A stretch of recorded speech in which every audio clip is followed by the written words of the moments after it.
The topics and opinions expressed on the following show are solely those of the hosts and their guests and not those of W4WN Radio, its employees, or affiliates. We make no recommendations or endorsements for radio show programs, services, or products mentioned on air or on our web. No liability, explicit or implied, shall be extended to W4WN Radio, its employees, or affiliates. Any questions or comments should be directed to those show hosts. Thank you for choosing W4WN Radio.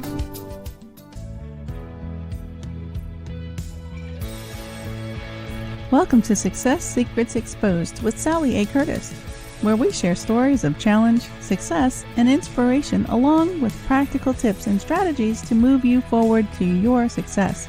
And now, here's your host, Sally A. Curtis.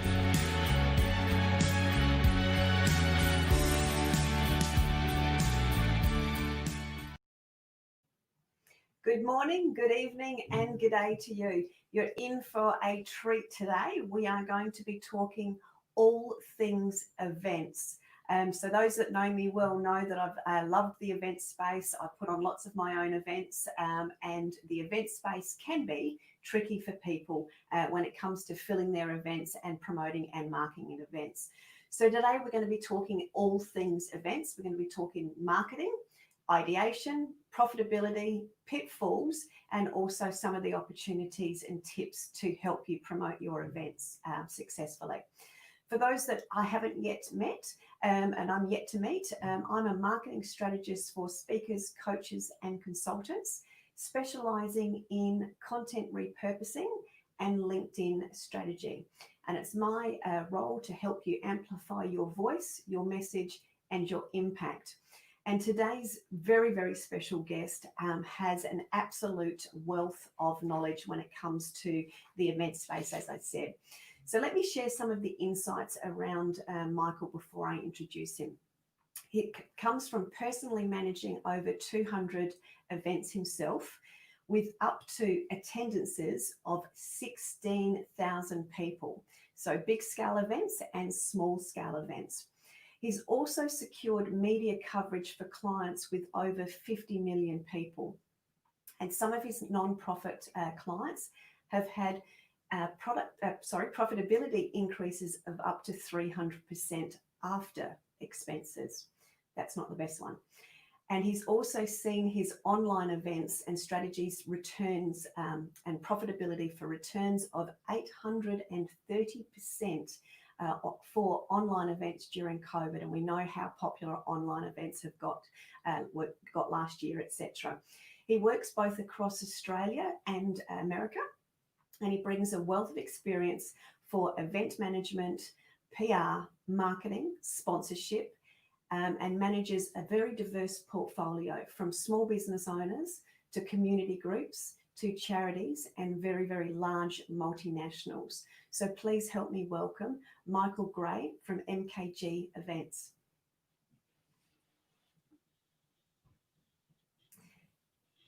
Welcome. Hi, Sally. How are you today?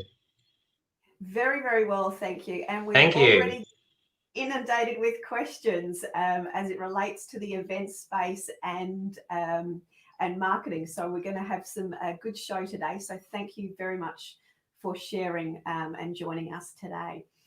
So to kick off, could I ask you? Very welcome and happy to be here and help. Excellent. Sorry, just got a bit of a delay there, so I jumped in too quick. Yep, happy to be here and thanks. And it's great to be able to help everyone with their events questions today. Yeah, fantastic. Can I ask you, Michael, just to give us a little bit of a backstory as to how and why you got into the event space? So 13 years ago, I lost someone very close to a reason that was very preventable. And then I decided to do a fundraiser for a cause that represented that issue. That was when I was 16. 18, that event grew to being attended by 10,000 people, getting lots of media coverage, offers of sponsorship from my companies. And I guess that's at 18 when I discovered my skill set in the event space, in the fundraising space.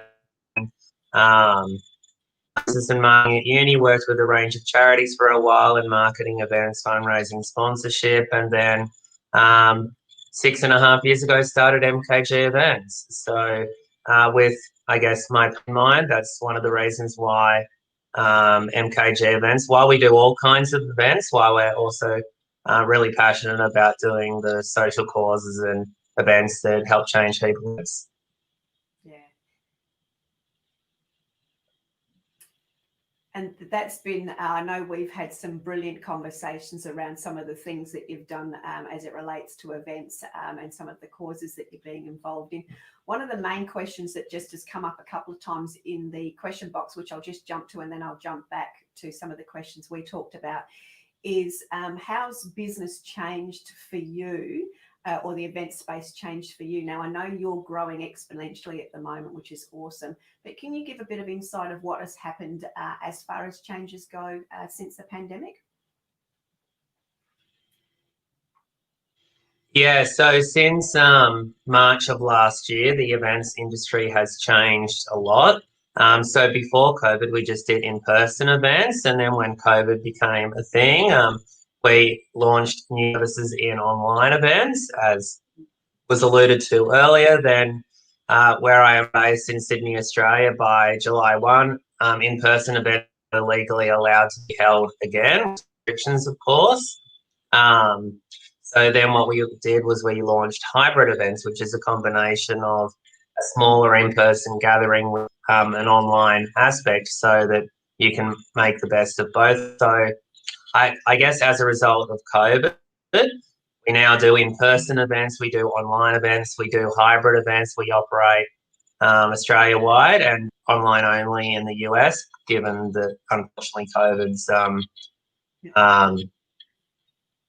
restrictions kind of restrict events more over there at the moment. And it, I guess, comes to our Australian market as well. The Australian government at the moment has a lot of grants to help people pay for the in-person events they want to hold in 2021. And hence, that's one of the reasons that we're expanding, because we provide services in grant applications. And then combined with our other services from doing everything from accepting the event to planning the event to marketing the event, marketing everything from conception through to marketing strategy, through to marketing campaign delivery, right through to bums on seats, then right through to sponsorship, media and PR, to running the event on the day or night. It's a very comprehensive model that we offer to our clients. And yeah, when it comes to the grant applications, for example, we have a client doing an event down in Melbourne in August, and we just secured them a $10 grant, which obviously, because they're a startup non-profit, obviously helps them to be able to operate the event. And I think given how almost everyone's business has been so detrimentally affected because of COVID-19 as well, these grants are agreeing to be able to help people cover the costs of running the event and to use the event to then subsequently grow their business. And as we alluded to earlier on in the conversation, that's what my team and I are committed to, is events that generate return on investment to help grow and scale your organisation.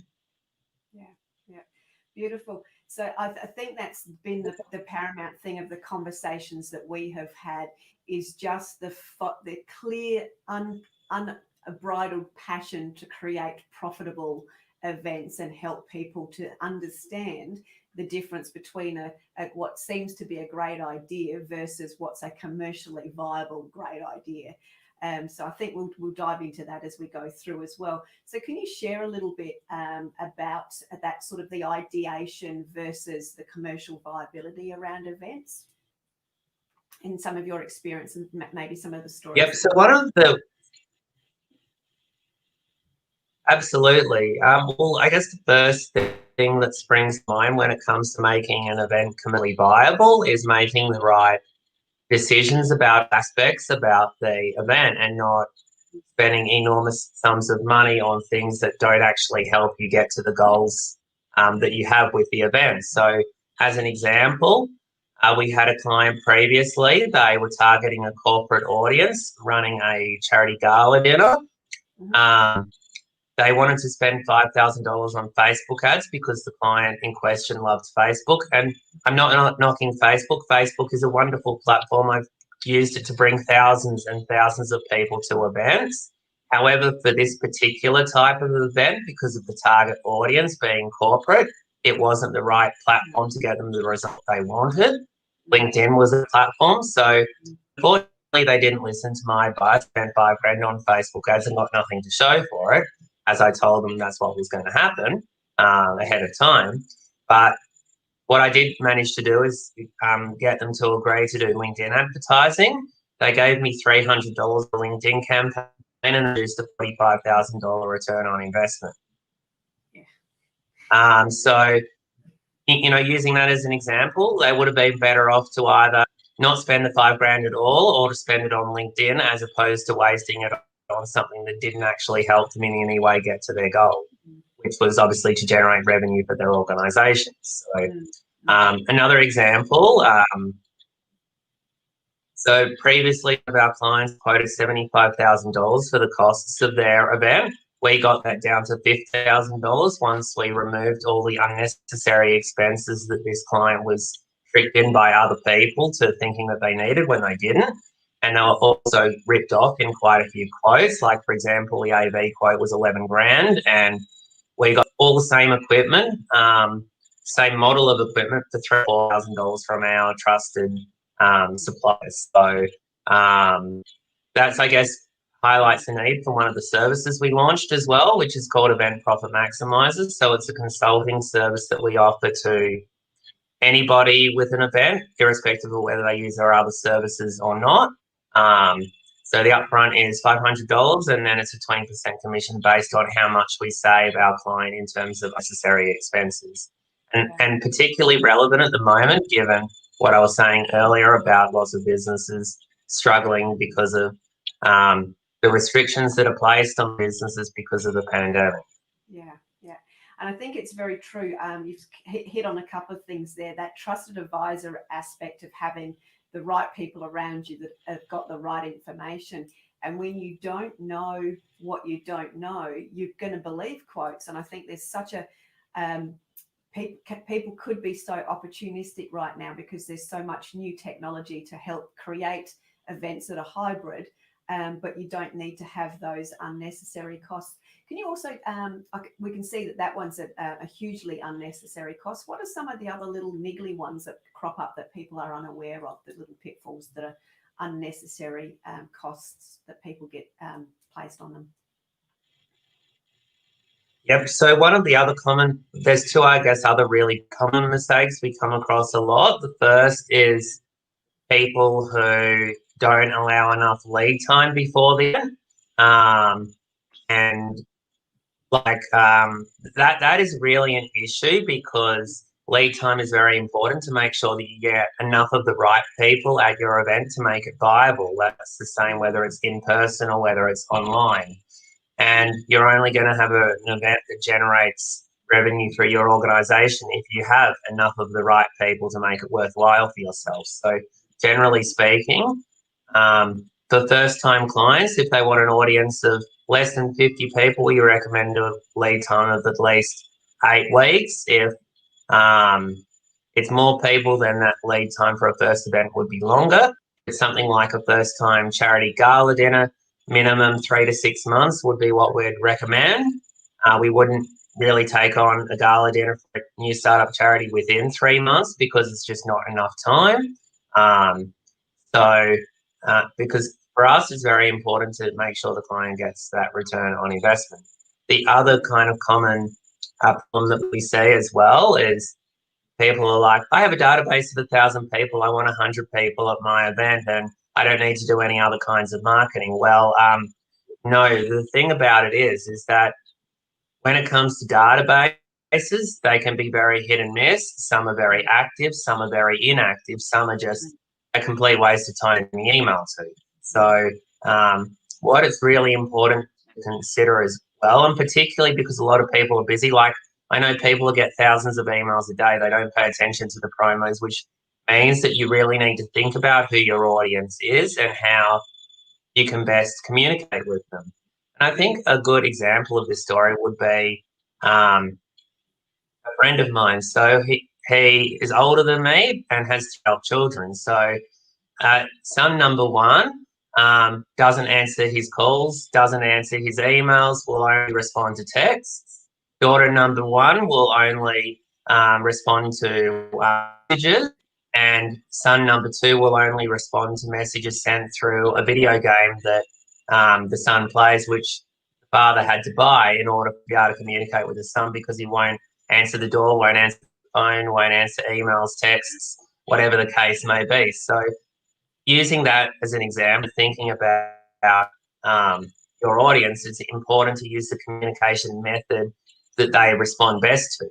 It's important to consider how to word it in a way that they're going to be interested in it as well. So this is the kind of advice as well that we provide to our clients. And where a lot of people kind of as well go wrong because without support, because and that's one of the reasons why we've had clients in the past that have hired other marketing companies, and not to knock them. Like I had one client once, they spent $10,000 on a 3-month marketing camp for that client's event with the other company, got 1 registration. Then the client hired us and we got 100 registrations in a month because, we didn't go down the same road. We made sure the copy was relevant to their target audience, and we changed that. We changed the marketing strategy entirely. And, that's a good example as well of when you're in the wrong direction, you have problems, and why you need to make changes early on, not the day before the event because it's too late. So that's another reason why lead time's important, because, if you're a month in or 2-month lead time and you've got 1 registration, well, quite clearly, that's the time where you need to make changes to the content, changes to the marketing strategy. Don't just assume that, people will book at the 11th hour, because while with some types of events particularly, people do book at the 11th hour, and that's normal and to be expected, have no registrations a month out when you've already been marketing it for a month, be a massive red flag for any type of event. Yeah.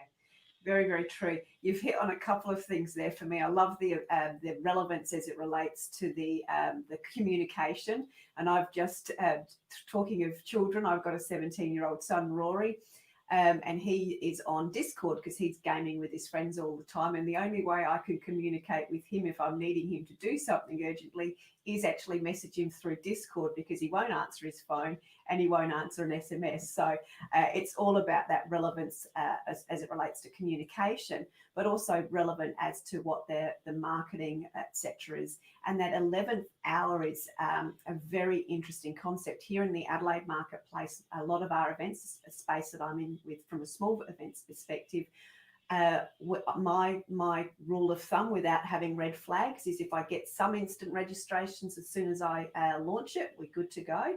If I get none and it's flatlined, there's a problem. So that's a red flag straight away. But I go from having some instant registrations and then everything then happens at the 11th hour. So being able to know that and understand that, I've got certain different red flags, but when you're running such large events versus the companies that you are, being able to pivot and change that communication strategy as required is very, very relevant. We've just had a question coming from the audience around what platform do you use? Now, that may be a bit of a broad question. I suspect it's relating to the hybrid side of things. Do you use just one type of platform, or do you use multiple types of platforms? We actually use multiple different types of platforms, and as kind of alluded to earlier, we operate in the US as well as here in Australia, in all states and territories, and we have different partners that service, I guess, online differently, online events differently. So some clients choose to have their event in a professional studio where the webinar is or online event is broadcasted from. And we have partners that obviously specialize in that side of things, where we focus more on helping the client get ready for the online event, be ready with their presentation, marketing, all that side of things. When it comes to and different partners will use different platforms. So some use Zoom, some use GoToMeeting, some use platforms in which they needed for their own kind of customer base. So fundamentally, that kind of changes. That there are lots of really great programs out there, and platforms out there. So, say for example, within the US, InEvent is very big when it comes to hosting online events, and they're one of our preferred partners. Yes. So they have over 400 clients. Companies like Amazon, Facebook use them. Really, really good organisation to work with. And what's kind of different about their self-created platform compared to other platforms is that once you're actually on the webinar, guests can select other guests and jump out of the main meeting and jump into a private meeting so that they can network in this conversation. And that's a functionality that's not necessarily available on all other platforms that is useful for our clients. So it's important to, I guess, consider what your goals and expectations are as well as to who the right partner would be for the online event that you're looking to do, as an example. Yeah, beautiful. Thank you for that. And one of the other questions that came in was, do you have fancy equipment? But I think you've answered that as far as your different partners have the different types of fancy equipment to move things along. Yep. Beautiful. When it comes to online events, but obviously we have fancy tools and strategies to get the right types of people to the event and for the parts that are our role. Yeah, beautiful. One of the other questions that's just come in is there any way to plan things so effectively so there are no issues? Now, I know you'll answer yes straight away, but that's because you've got a proven process. Is that part of one of your coaching packages where you take people through that process? We can take people through that process on our coaching program. So as far as I know, we're one of the only events companies that actually offers a coaching program to our clients. So for clients that are kind of looking to do it themselves moving forward. But going back to the original question of processes to make sure you don't forget everything, one of those processes for the benefit of the listeners is to put together an event plan that details very accurately every activity that needs to be done for the event from the point of starting the campaign right up until event date and post the event as well, and having deadlines that each of these tasks need to be completed by.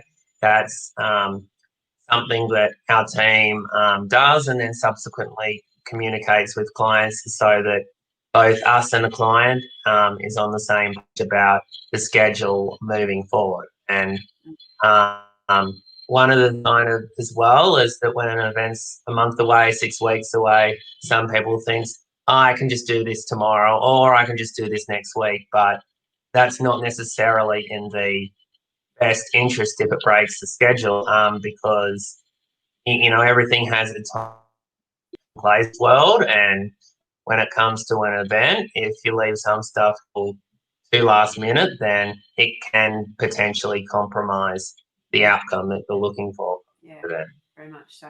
And I think it's so important, having certainly not done events at the scale that you have, but been involved in events where other people have been managing it like yourself, is I think it's so important. And I see so often when people are trying to emulate running large events that they don't actually have a project management tool or something that helps keep everybody accountable, scheduled, as you said.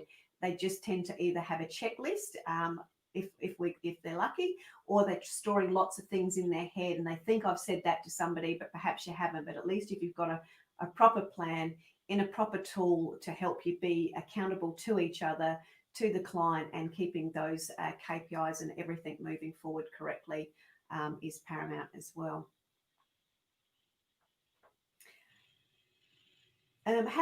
As far as the different, you've had lots of different results, and you've had, you obviously think differently as it relates to events. And you shared with us how one of your clients had a particular train of thought, and you sort of were able to pick the pieces up afterwards and sort of recalibrate the event spend and went over to LinkedIn. So I see that as, you know, you have been there and done it experience, hence you are the expert, as we alluded to.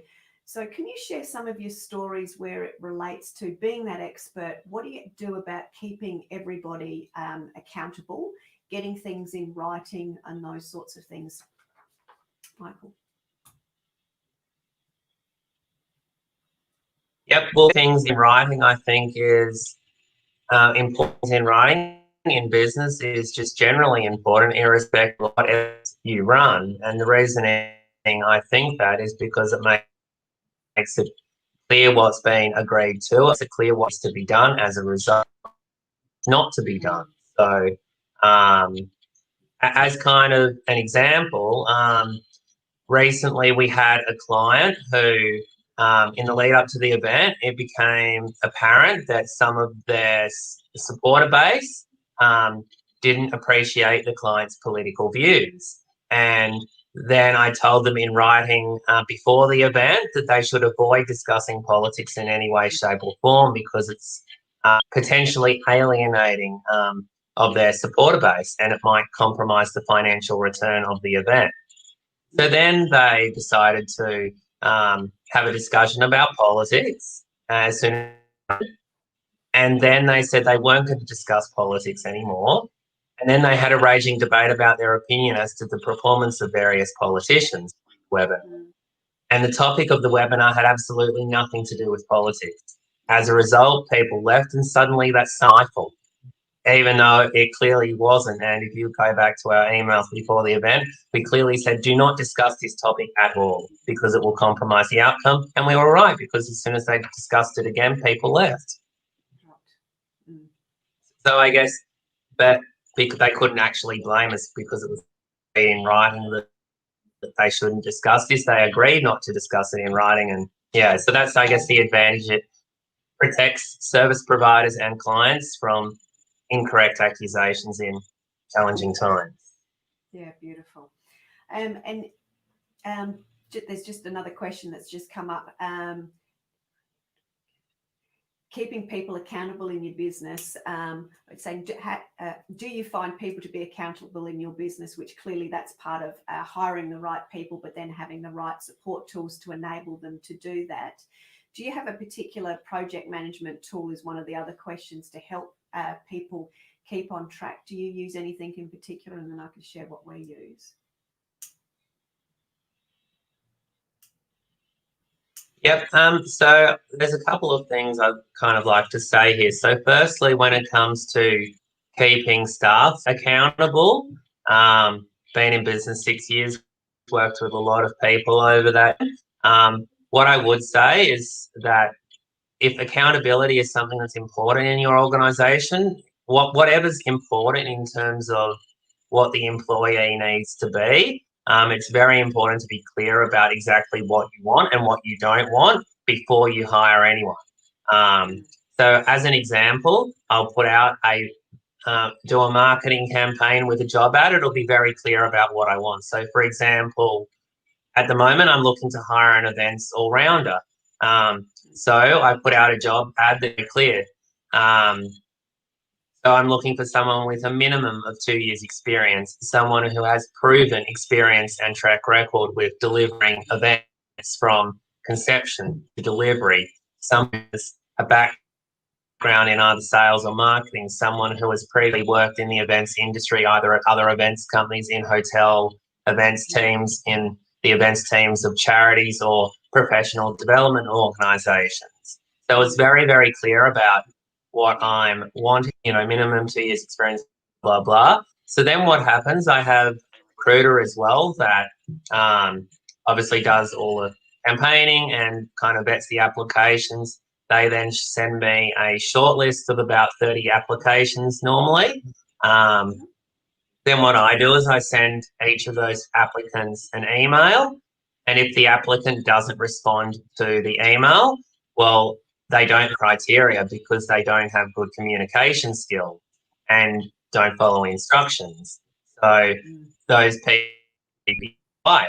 And then after that, for the people that do book the phone interview, 10 minutes, some interviews last 2 hours. We send lots of scenario-based questions. And obviously the interviews of the people that go for 2 hours are much more likely to be hired, and the people who have interviewed 10 minutes don't expect to get hired, basically. So, because obviously it means that the interview kind of process, and after that, I check references and then do in-person interviews and with more scenario. This process that I use works really well for us to get rid of the wrong people and to find really top talent and get the right people working for the business that deliver phenomenal results for our clients. But depending upon what your business is, I would say that it's important to have a process, but it may look different to my process, and that's okay. But it's just about understanding business, what you want, what you need, what you don't want, and going for it, basically.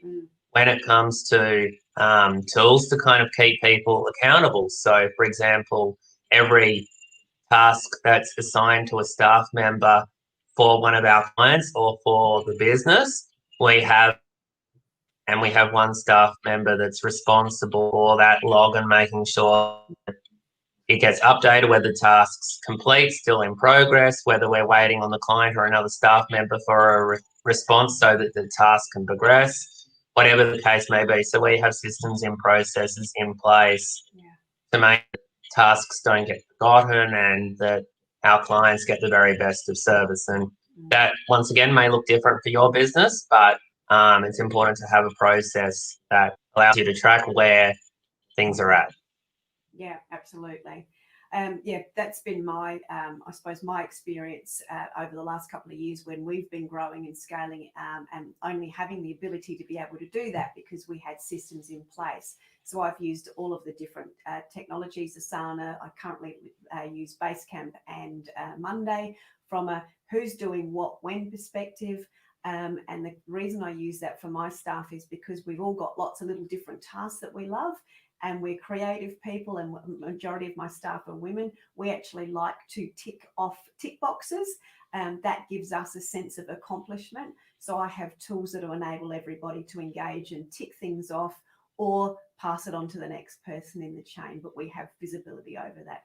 So there's lots of tools to support you as long as you are building out and creating your systems and processes, because as Michael's demonstrated, that's key to creating great outcomes for clients and also key to being able to scale and grow as quickly as Michael has been as well. Michael, can I ask you a different question now as it relates to, do you see that there is a difference in the strategy and delivery between small events, so that under 50, versus the very large events, so that, a couple of hundred and above?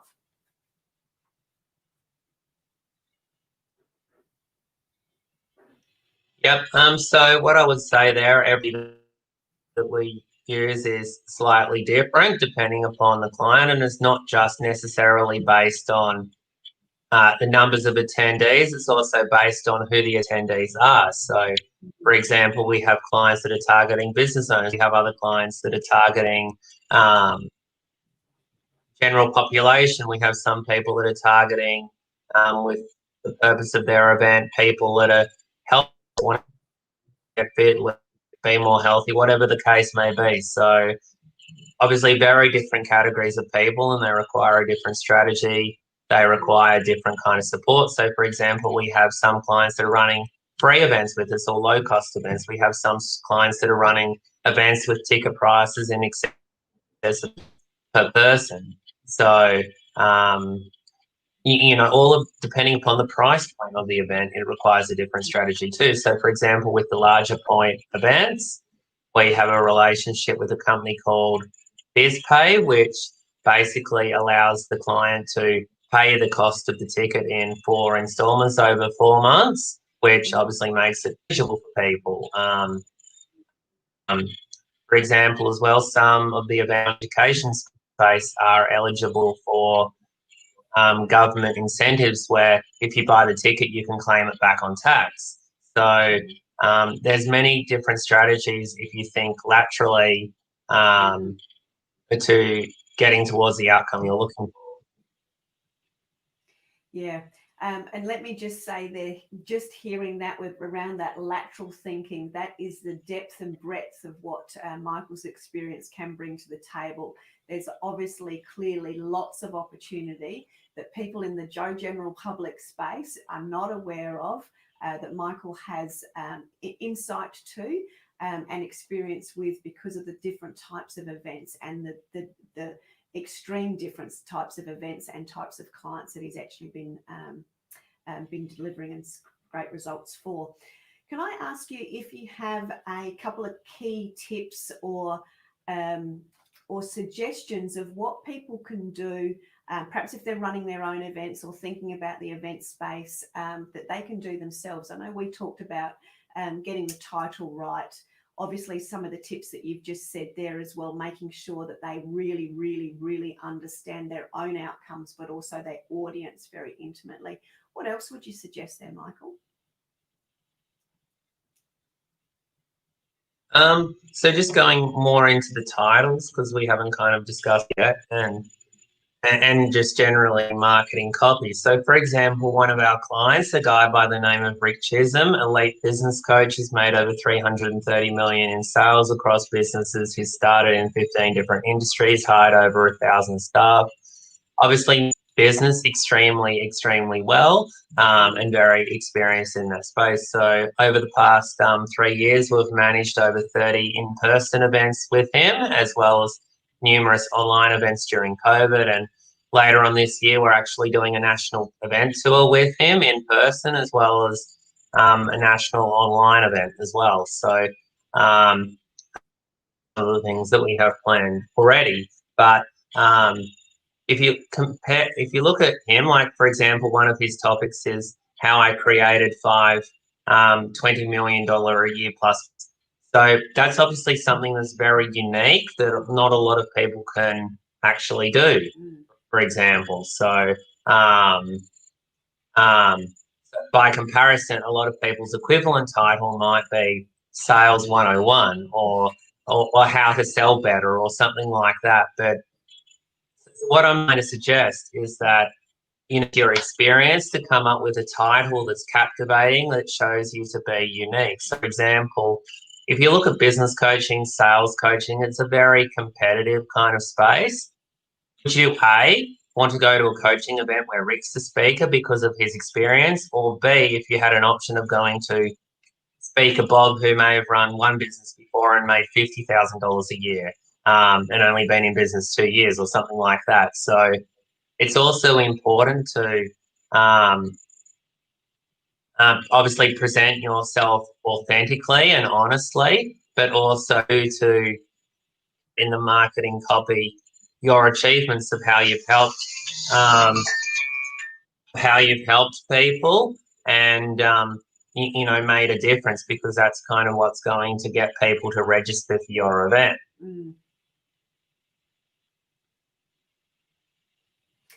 Absolutely. So that was around the copy. And on top of that, yep. And when it comes to the copy and to the messaging as well, make sure that you include brand, just really strong graphics, strong landing pages. Make sure that there's not any spelling mistakes. I've had sample. So we do content, but we also allow clients to provide us with content if they wish to. And let's just say I've received some content with so many spelling mistakes, it's actually unclear about what it is they actually want to do. It's that bad. So make sure that it's presented professionally too, because while bad spelling doesn't necessarily get you while good spelling necessarily get you business, bad spelling can repel people away from it. Yeah, absolutely. And from that perspective, when people are preparing their events, do you see much value in flyers or brochures, particularly now we're in that hybrid world? What do you see the advantages of? I'm seeing a lot of people collaborate and create things together and cross promote. Are you seeing a shift in what you're doing with people coming together in a different way? So I think in relation to that, when it comes to brochures, flyers, I personally think they're the most effective way of getting people to an event, but it depends on who the target audience of the event is. So, say, for example, if your target audience is people aged over 70, and there's many computer literate 70-year-olds out there, but there's also many uncomputer literate over 70-year-olds out there. So, and the same applies when, like a gala dinner party, for example, the online auction solutions versus paper-based auction solutions. This is a very similar debate as well, but fundamentally it's about understanding who your target audience is and the best way to reach them. But for example, in the past, we've had a client, they were targeting young families and they wanted to buy local shops. And the problem with that was that, I know from experience, you might get a few people along, but it's not going to generate the results that they wanted. And there are many more effective of reaching that target audience. For example, there's many social media groups with tens of thousands or millions of members who fall into that category, local newspapers. There's many more ways of reaching a larger number of people directly than putting a sign. In my opinion, most people don't read the junk mail they get in their letterbox either and pay attention to most signs. Like, for example, I went to the shops today in New South Wales here. It's the law you have to wear a mask, even though we've had no COVID cases most of the week, as far as I know. But it's still the law you have to wear a mask. I see the signs up everywhere in the shopping centre, you have to wear a mask. People still don't. So that's another example of, people not paying attention to signs. Beautiful. So, Michael, can you also, just for sake of the audience, because we've got a diverse audience, can you go through and just share with them what it is that you provide? I know you've got a number of different services, but can you just sort of walk us through what those services are, so people know what you do and then how they can get in contact with you, please? Absolutely. So MKG Events is very unique in our approach. So we do everything from event conception, making the event more commercially viable, planning the event, negotiating with venue suppliers, stakeholders, doing all the planning, right through to marketing. So everything from content creation to strategy to campaign delivery to getting the people on the seats, right through to sponsorship, to running the event on the day or night. And this model applies for in-person events and hybrid events Australia-wide, and then online events with clients based in all of Australia and the US. And separately of that, we also have the event coaching program. So perhaps for clients that can't afford to engage events agency, we have the coaching program to provide them with support so they don't fall into the common pitfalls that we discussed earlier. Separately of that, we also have Event Profit Maximizer to help people have more profitable events and reduce unnecessary expenses. And for all of our Australian clients looking to get back to in-person gatherings, we also have services in event grant writing. The wonderful government has grants ranging from $3,000 to $100,000 available at the moment for anyone looking to hold an in-person event in Australia. The eligibility criteria of these grants is quite vague. The event can't endorse drinking, smoking, or anything like that. It needs to be welcoming and inclusive of all of society, including people with disabilities. And you must have an ABN, which is an Australian business number. Because there's a few other really simple eligibility. But I guess the advantage of working with us to get the grants is that or to make the applications is because we understand all of the material that they want to assess when they're considering the application. So things like run sheets, risk assessment plans, COVID safety plans, all of that kind of stuff, material of previous successful events. And if you've not run an event before with hundreds, and we can obviously demonstrate that we can run events successfully. So I guess that's what I would say there. So it's a very comprehensive solution. And yeah, anybody looking to reach out to me, wanting to have a chat about their event, can reach us on my email, which is michael@mkgevents.com.au, or phone, which is 0452 446 443. Is there any chance that could be put up in Messenger so that the guests can see that? Yeah. What we have got going up is we've got the ticker, so they'll know how to connect with you when the ticker goes across the screen. It's got your details on it for sure. And as per normal, you can also find Michael on LinkedIn, which is how we connected as well. So the ticker will go across the screen shortly, and that'll remain on the screen for the rest of the devices when it goes up on YouTube and in the podcast, etc. as well.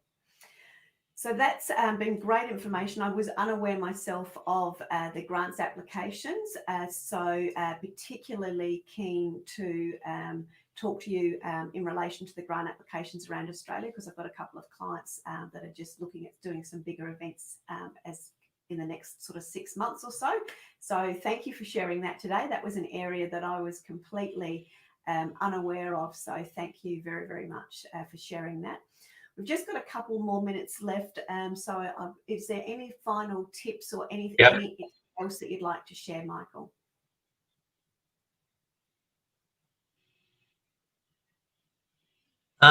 Yeah, so I guess when it comes to your next event as well, what's also very important to, so just to kind of recap on the important messages, consider, I guess, all the costs so that you can have the most profitable event possible. Consider the lead, make sure that you're correctly positioning your event to the right types of attendees. And my team and I, which consists of currently 10 anybody that needs support in this journey. Fantastic. Thank you very, very, very much. So just to give say thank you so much for everything that you've shared. You've given us so many fabulous insights today. I've written lots of notes down, as you've seen me scribble little notes down. So thank you very much. Just to give the audience an idea of what's happening next week, we've got Gary Prick coming on from I Am Dynamics, or UMI Dynamics, and he's going to be talking about dynamic relationships. Very, very important for anyone that's looking to improve their relationships at home, or for anyone that's looking for a new relationship, if they've got brave like I have, to start considering a new relationship as they're coming in. Gary's going to be talking about the way that he helps people get over their fear, and also how to create and improve relationships through great communication skills and understanding yourself as well as the other person. So that will be next week. So if I can just come back to Michael Gray from MKG Events and say thank you very, very much yet again. If anyone has any additional questions or wants to connect with Michael or anything like that, please just let us know. You can certainly email me or reach out through the show, and we will get you in contact with Michael and get anything answered for you. So thank you once again, Michael, very, very much. And thank you to everybody that's joined us today. You're very welcome. Have a great day, everyone. Thank you. Talk soon. That's it for this week's episode. Thank you so much for joining us. I trust you got some inspirational tips to move you forward. See you next Thursday at 7 p.m. Eastern for more Success Secrets Exposed.